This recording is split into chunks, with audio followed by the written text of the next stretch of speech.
यस्य स्वयं स्वभावाप्ति रभावे कृष्ण कर्मणः तस्मै संज्ञान रूपाय नमोस्तु परमात्मने। बोले अनंत अनंत परम सिद्ध भगवान की, 24 तीर्थंकर भगवान की, आचार्य भगवान कुंद कुंद स्वामी महाराज की, आचार्य श्री पूज्यपाद स्वामी महाराज की, आचार्य देवराग स्वामी महाराज की, अहिंसामय विश्व धर्म की।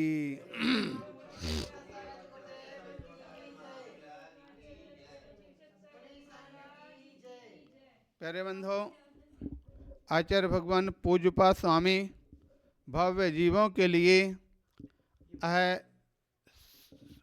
संसार में रहने की कला एवं संसार से बाहर तरने की कला, दोनों प्रकार की शिक्षा भव्य जीवों को दे रहे हैं।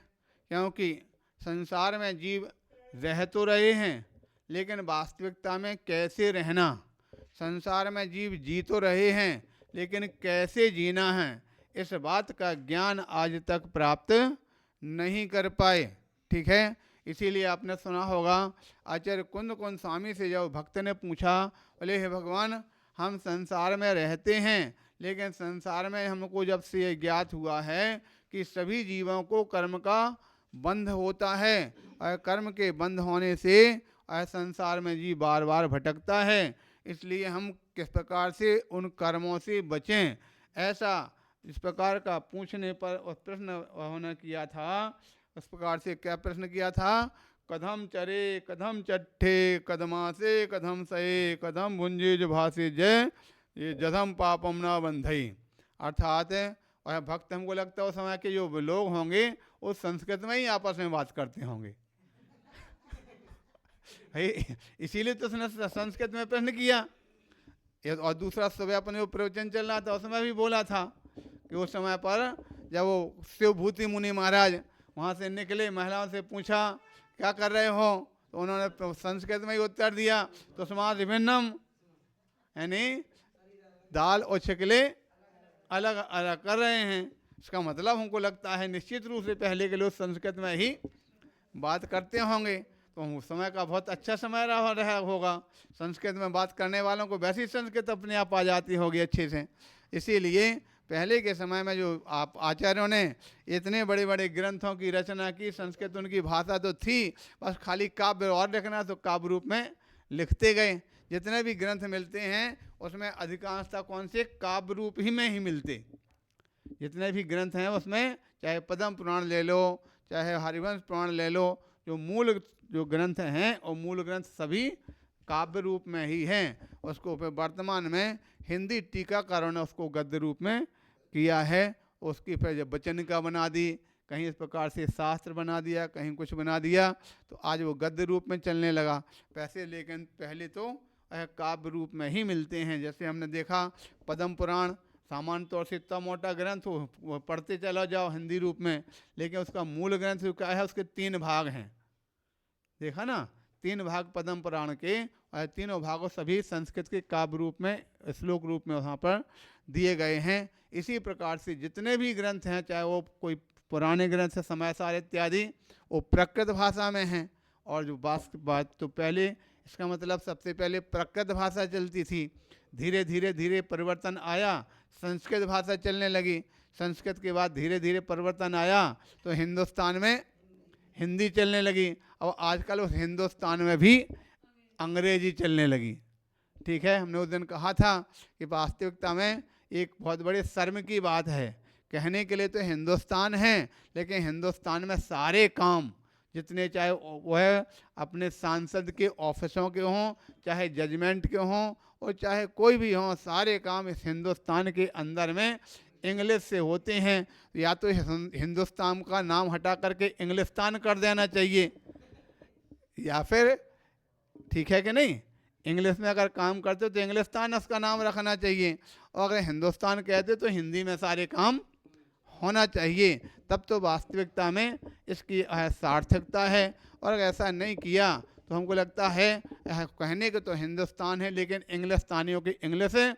उस समय वो शासन जब उनका रहा तब की इंग्लिस्तान की इंग्लिश आज तक लोग ढोए जा रहे हैं, और उसको ज़बरदस्ती उसमें ही सारे काम होते हैं, जो अपने देश के जो नागरिक हैं वो बोलते हिंदी हैं, लेकिन उनको इंग्लिश में अपने सारे जजमेंट इत्यादि होते हैं, उनके लिए काला अक्षर भैंस बराबर के समान होता है। लेकिन आज कुछ प्रवृत्तियाँ परिस्थितियाँ बदल रही हैं।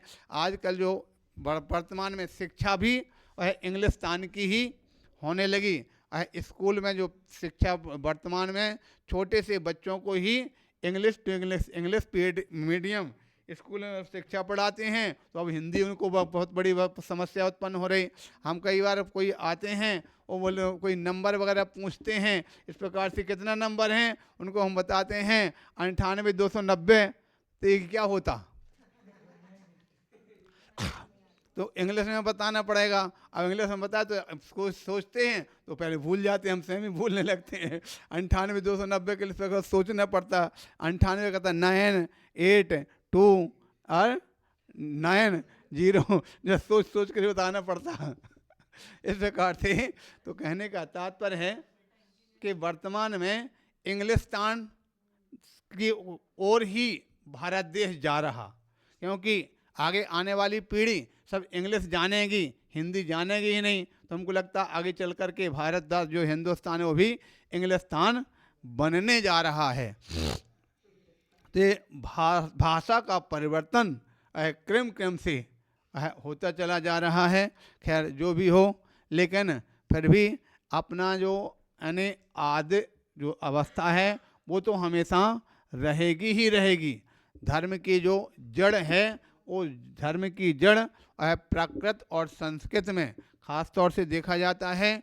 जैन समाज के जो ग्रंथ हैं वो प्राकृत भाषा में मिलते हैं, और हिंदू संप्रदाय के जो ग्रंथ हैं वो अधिकांशतः संस्कृत भाषा में मिलते हैं। इसीलिए सबसे पहले जो रामायण लिखी गई वो कौन सी भाषा में लिखी थी, संस्कृत के भाषा में ही वाल्मीकि रामायण लिखी गई थी। हमको लगता है उस समय पर भी संस्कृत चलती होगी, इसलिए उन्होंने रामायण लिखी तो संस्कृत में लिखी। अगर हिंदी चलती तो हिंदी में लिखते, बाद में भाषा बदल गई, हिंदी चलने लगी, तो इसलिए फिर बाद में जो रामचरितमानस किसके द्वारा लिखी गई, तुलसीदास के द्वारा, तो उन्होंने फिर उसको हिंदी में लिख दिया। इस समय कहने का तात्पर्य है समय समय पर इसका जो परिवर्तन होता रहा। तो यहाँ पर जब आचार्य भगवान के सामने भक्त बोलता है कदम चरे कदम चिट्ठे कदमासे कदम सहे कदम भुंजिज भाषे जय जधम पापम रमंडई, जब उसने इस प्रकार का प्रश्न किया,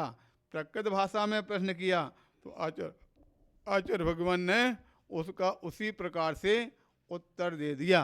क्या उत्तर दिया था, जधम चरे जधम चरे जधम चिट्ठे जधमासे जधम सहे जधम भुंजिज भाषे एवं पापम न बंधई। अर्थात यहाँ कदम के स्थान पर कैसे, और यहाँ पर कदम के स्थान पर क्या कर दिया, जधम।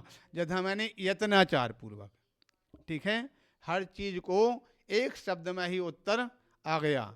जधम चरे यानी यत्नाचार पूर्वक चलो, जधम चिट्ठे यत्नाचार पूर्वक बैठो, जधमासे यत्नाचार पूर्वक आसन लगाओ, जधम से यत्नाचार पूर्वक आसन लगाओ शयन करो, जधम भुंजिज भाषे जय यत्नाचार पूर्वक भाषा बोलो, और यत्नाचार पूर्वक भोजन करो, ठीक है। तो इस प्रकार से एवं पापन तो तुम्हारे लिए फिर कर्म का बंध नहीं हो सकता है, पाप का बंध नहीं हो सकता है। इसका मतलब है कि हमको लगता है दुनिया वाले अपने जीवन में यत्नाचार का प्रयोग नहीं करते हो, यत्नाचार का प्रयोग नहीं करते, फिर कैसे रहते हैं, तो प्रमाद पूर्वक रहते हैं।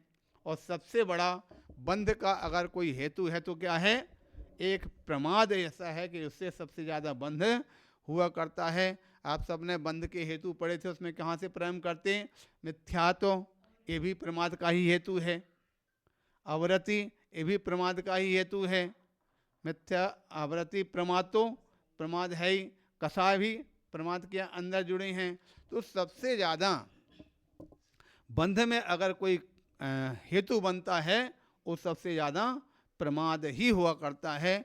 इसलिए प्रमाद को छोड़ना तभी जीव के लिए सही जीना हो सकता है। इसीलिए एक स्थान पर और इसी का जैसे के लिए तैसा उत्तर आता है। वे कहते हैं को शत्रु को मित्र। संसार में कौन तो शत्रु है और कौन मित्र है? संसार में सबसे बड़ा शत्रु और सबसे बड़ा मित्र कौन है? तो उस समय पर उसका उत्तर भी एक ही शब्द में दे दिया, क्या? निज इंद्रियाणी। निज इंद्रियाणी को शत्रु को मित्र। शत्रु कौन है, मित्र कौन है? निज इंद्रियाणी, जो अपनी इंद्रियां ही मित्र हैं और इंद्रियां ही शत्रु हैं। अगर आपने इंद्रियों को अपने अनुसार चलाया, यत्नाचार पूर्वक चलाए तो आपकी मित्र हो जाएंगी। अगर आप इंद्रियों के अनुसार चल गए तो आपको शत्रु हो जाएंगी, आपको संसार में गिराने वाला काम करेंगी। तो इसलिए यहाँ पर जैसे के लिए तैसे प्रश्न प्रकार से चलते हैं, भाषा हमारी वही होती है। इस प्रकार का कथन करते हुए भव्य जीवों को कैसे जीना है उस जीना सिखा रहे हैं। कौन? आचार्य भगवान पूज्यपाद स्वामी। और समय उन्होंने कहा था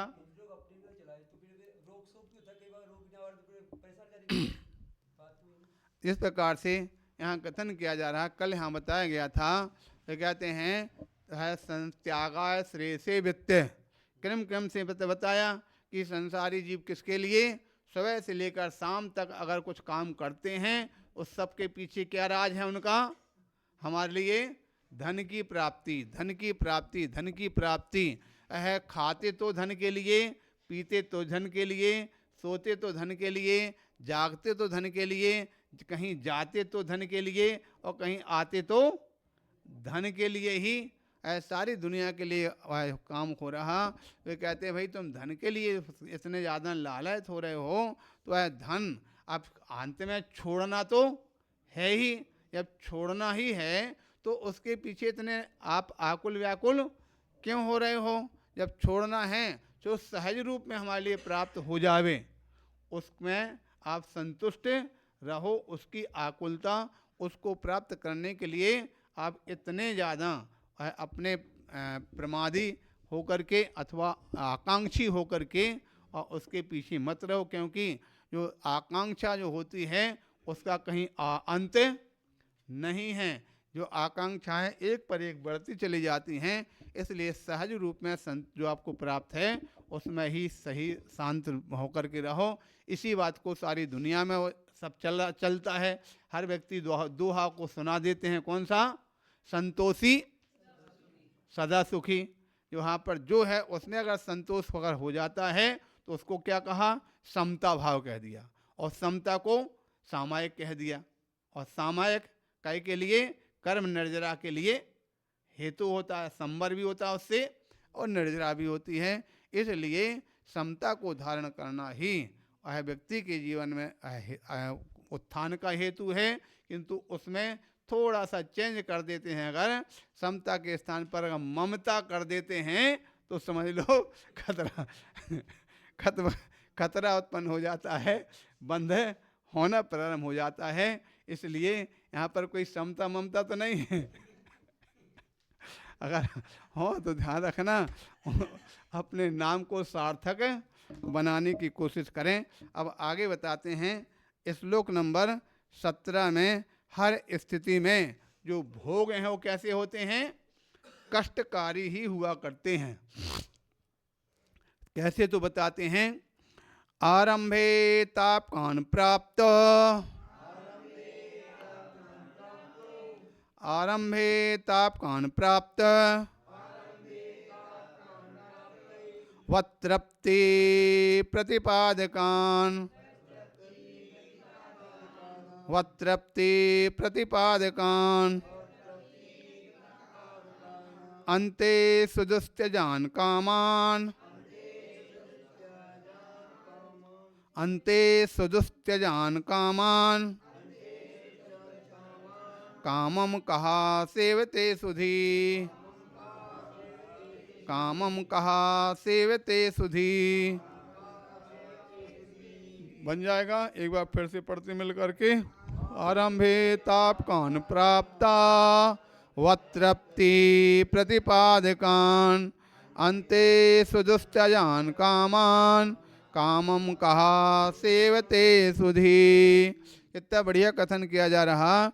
वे कहते हैं यो अर्थात कामान, अर्थ कहने काम, काम का तात्पर्य विषय भोग। आरंभे तापकान, जब काम अर्थात विषय भोग होते हैं तो उनको प्राप्त करने में कितनी मुश्किल प्राप्त होती। मान के चलो भोजन करना है, गुलाब जामुन बनाना है, तो ऐसी थोड़ी मिल जाएंगे। वह गुलाब जामुन बनाने के लिए, प्राप्त करने के लिए, खाने के लिए पहले कितने पापड़ बेलने पड़ेंगे। दूध लाओ, कलते घी लाओ, मावा लाओ, चीनी लाओ, ये सब चीनी भी कैसे बनेगी, दूध भी कैसे बनेगा, मावा भी कैसे आएगा, कहाँ से कहाँ लगा करके तैयारी करो। और उसके बाद फिर अब गैस चूल्हा चाहिए, उसके पश्चात अब बनाने वाला चाहिए, कढ़ाई चाहिए, क्या क्या इतनी सारी रामायण पढ़ने के बाद फिर कहीं क्या बनना गुलाब जामुन बनता है। तो कहते हैं कि कोई भी जो भोग की सामग्री है, इंद्रियों के विषय इत्यादि जो पदार्थ हैं, सबसे पहले तो उसको प्राप्त करने में बहुत संताप भोगना पड़ता है, बहुत कष्ट भोगना पड़ते हैं, तब कहीं प्राप्त हो जाते हैं। अगर प्राप्त हो भी जावे तो उसकी कभी भी उससे तृप्ति हो नहीं पाती है। एक बार खा लिया उस समय पर तो पेट भर गया, लेकिन थोड़ी देर बाद दूसरा दिन आएगा तो फिर चाहिए, तीसरा दिन आ गया तो फिर चाहिए। उससे कभी भी कोई भी जीव तृप्त होता नहीं है। इसलिए कहते हैं अतृप्त, अर्थात उससे तृष्णा बढ़ती है, कभी तृप्ति नहीं होती है। और कहते हैं प्रतिपादान सुदुस्त्यजान, और जो है तृष्णा बढ़ाने वाले हैं, तथा अंते सुदुस्त्यजान, अंत में बड़ी ही कठिनाई से छोड़ने के योग्य हैं। जब प्राप्त हो जाते हैं तो उनको छोड़ना बड़ा मुश्किल होता है, छोड़ पाते नहीं हैं। इसलिए कामम कहा सुधी, ऐसे का सुधी सेवते, कौन से ऐसे जीव होंगे जो उन इंद्रिय विषयों के लिए, ज्ञानी कौन से जीव ऐसे होंगे जो इंद्रिय विषयों के प्रति लालसा लगाएंगे। अगर इंद्रिय विषयों की अगर लालसा लग रही है, इसका मतलब है वो जीव ज्ञानी नहीं हैं। कैसे हैं? अज्ञानी हैं। इस प्रकार से अब आपके लिए दोनों हाथ में आपके सामने हैं, आप ज्ञानी बनना चाहते हैं कि अज्ञानी। अगर आपने उसको सोच समझ करके इंद्रिय इत्यादि के विषयों में अगर स्नेह लगाया तो समझ लीजिए अज्ञानी हो गए, और उनके प्रति स्नेह नहीं लगा करके उससे विरक्त हो गए तो ज्ञानी हो जाते हैं। ज्ञानी और अज्ञानी में ज़्यादा कोई अंतर नहीं है, मात्र एक आ का अंतर है। ठीक है, आ लगा दिया तो अज्ञानी बन गए, और आ हटा दिया तो ज्ञानी बन गए। और आ जो है अपने आप में कितना बड़ा काम करता है। आ से ही आकांक्षा, आ से ही आसक्ति, आ से ही आगमन, यानी आओ लाओ इत्यादि। ये आ शब्द बहुत सारा काम करता है, इसलिए उस आ को हटा करके अलग कर दो। आ हटेगा तो ज्ञानी बन जाएगी, आ हट जाएगा तो आसक्ति समाप्त हो जाएगी, आ हट जाएगा तो आकांक्षा समाप्त हो जाएगी। इस प्रकार से यहाँ पर आचार्य भगवंत संदेश देते हैं। कहने का तात्पर्य है कि जो इंद्रिय इत्यादि के विषय हैं, पहले तो उनको प्राप्त करना बहुत बड़ा मुश्किल है। प्राप्त अगर हो जाते हैं तो उसकी तृप्ति होना बड़ा मुश्किल है, तृप्ति नहीं होती है। अगर तृप्ति उसके होती नहीं है और उसके बाद में भी कितना भी कुछ करते रहो, अंत में उसको छोड़ना मुश्किल होता है। यहाँ पर कितने 3 हेतु इस प्रकार से आचार्य भगवंत ने बताए हैं। इसलिए ऐसे जो व्यक्ति को परेशान करने वाले हैं, ऐसे जो जीव के लिए दास बना करके रखने वाले हैं, ऐसे इंद्रिय के विषयों के लिए कौन सा ज्ञानी होगा जो उनका दास बन करके रहेगा। वो ज्ञानी तो नहीं हो सकता है। अगर दास बन करके रहता है तो कौन होता है? अज्ञानी ही दास बनते हैं, ज्ञानी जीव दास बन करके नहीं रहते हैं। इस प्रकार से जानना चाहिए। बोले 1008 श्री आदिनाथ भगवान की।